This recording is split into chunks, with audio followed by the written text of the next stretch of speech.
Sup heathens, I'm Happy Viking and I'm here to make you awesome, one frothy pint of metal at a time. So drink up. And here opens the second saga of my quaint internet review show, where things get real and shit gets delicious. But, unlike the last couple episodes, I'm going to try to avoid doing any more plots, because they're taking up way too much damn time, and they're detracting from the metal, which is the reason we're all here, isn't it? You know, because metal led to drinking, which led to partying, which led to pregnancy, which led to us being here today. Anyway. Hold on a moment. Dude, there's a zombie horde coming up the street. Me and the bros are gonna go act righteous and stomp some shit. Get your shit and let's roll out.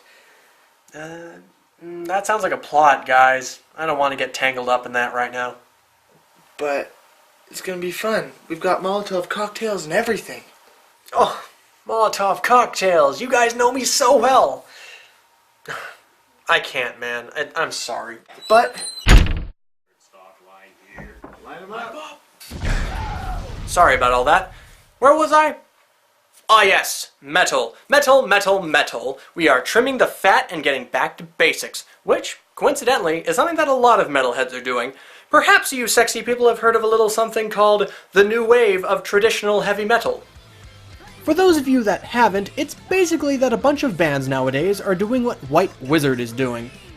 No, not that. I'm talking about bringing back the old sounds. The sounds of the glory days when metal was fresh and electrifying.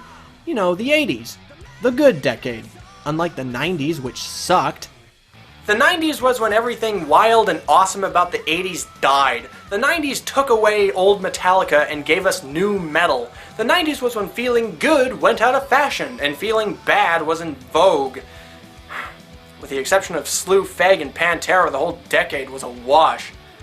Anyway, I'm getting sidetracked. The point I'm trying to make is that metalheads are reliving the good old days, and one band I found is taking this to a ridiculous and admirable extreme. A band that's taking the madness of the previous era to heart and tearing new assholes and things that were never before capable of having assholes. A band called Skull Fist!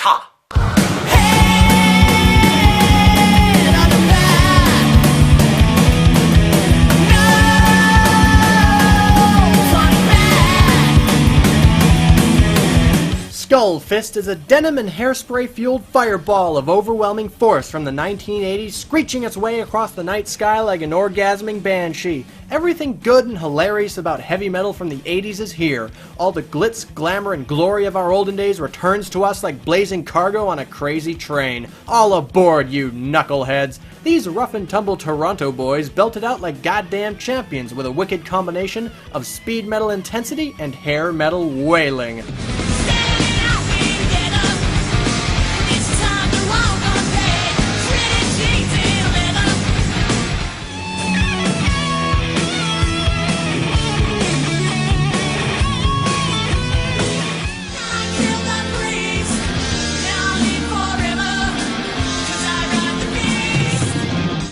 It fucking works. Man, oh man, does it fucking work. You know, as a Canadian from not Toronto, I'm supposed to hate Canadians from Toronto, but you know what? I feel I can let it slide. Wait a minute.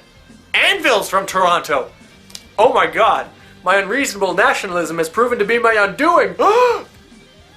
Moving on.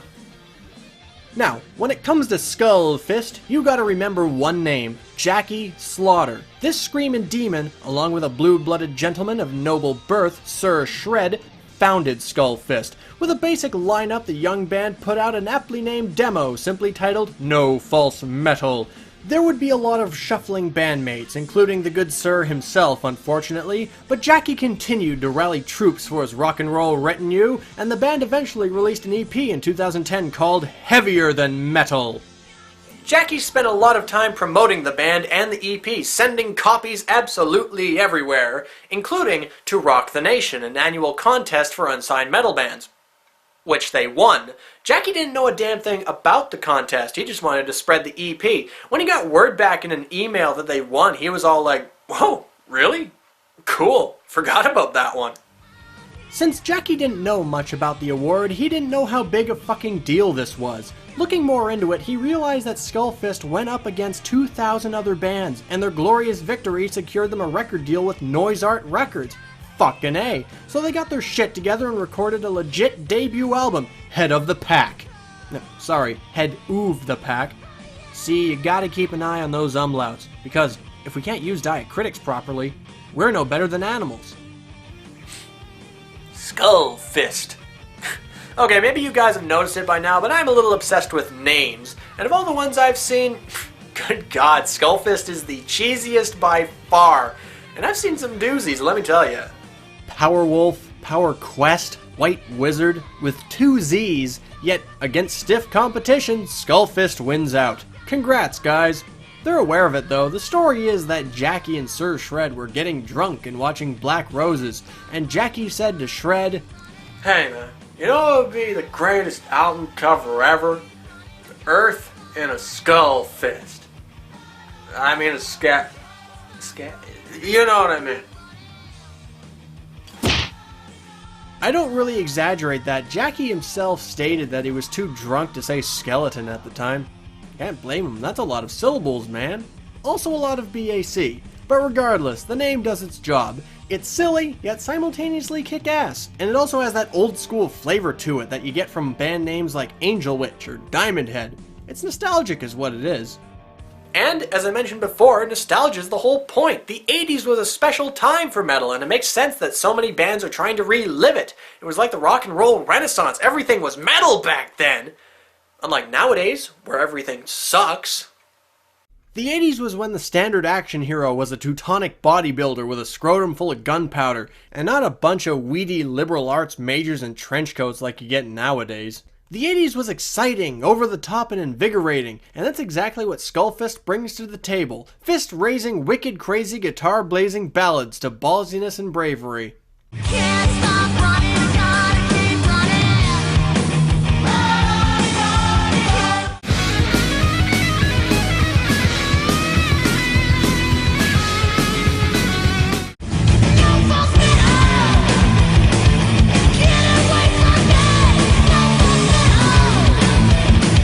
Hell to the yeah! It's just rejuvenating, man.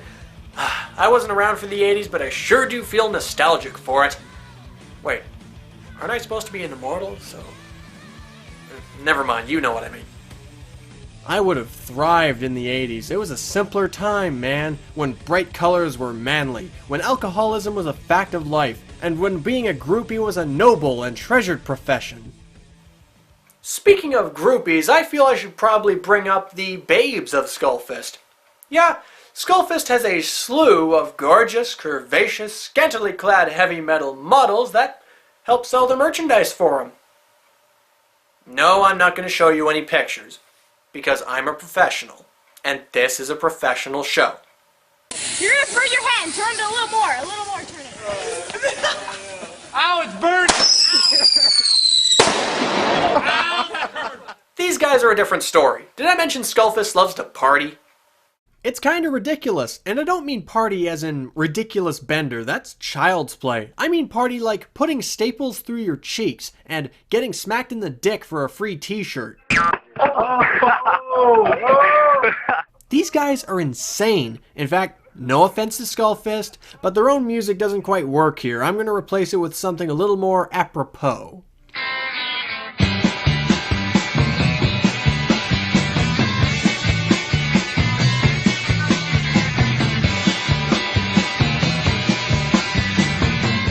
Hey, can you blame me? They're well aware of their own insanity. They self-identify as heavy metal meatheads. It's in their goddamn email address. They're crazy-ass party animals. They drink, they scrap, they grope, they rock, and they launch firecrackers out of each other's asses. I feel a kinship with these people, because I hang out with people just like this. Well, granted, these guys are a lot more exaggerated. Oh, it's so big! Like, grossly exaggerated. Oh, a peanut's cutting my butt. Emphasis on gross. Quite a few people seem to think they're some sort of parody band. I'm pretty sure they're not, but it's not hard to see where that misconception comes from. I mean, look at Jackie Slaughter.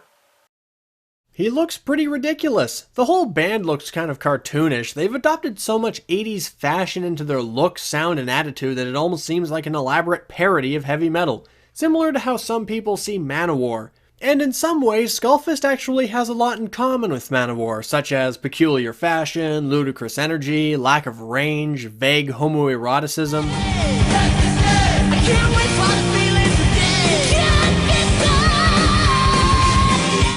Okay, maybe not that vague.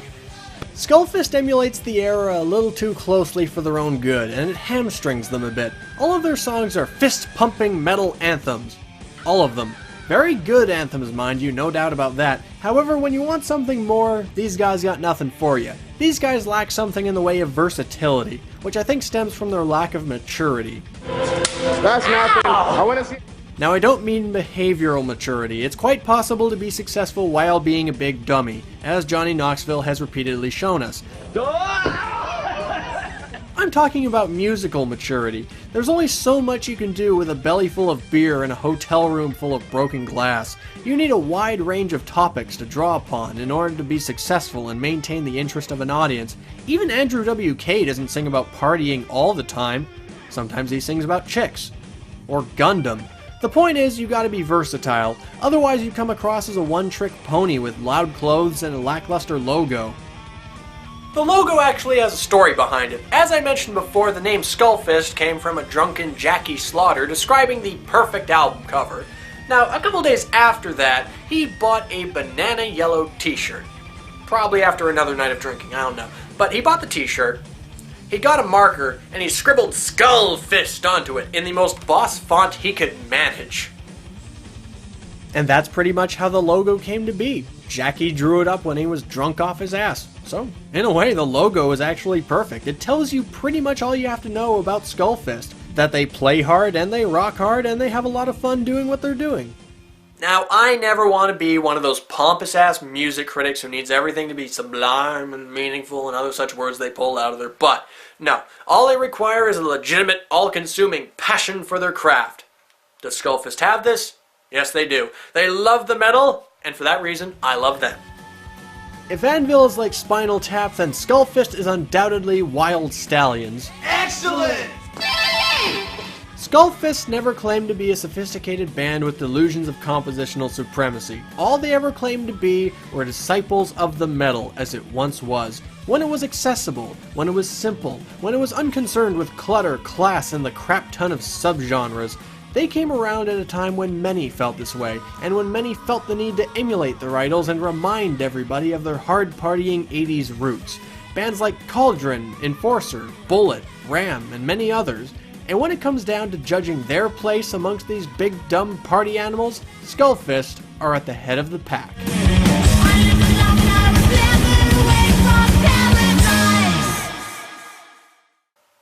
I'm Happy Viking, and you've just been served your recommended dosage of heavy metal. Rock on and drink.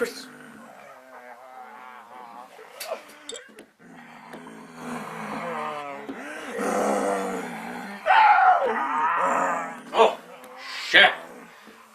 Zombies got my friends. Oh well. Gotta do my Viking thing now. Later, guys. Take it easy.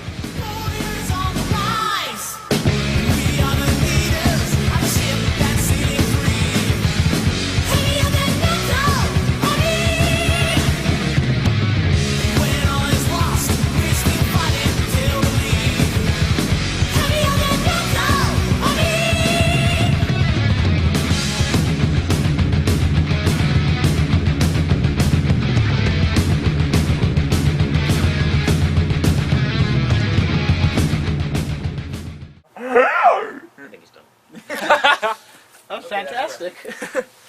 Then it's complete, strap. I think it's done. Your window's all smudgy. That's a wrap. That was fantastic.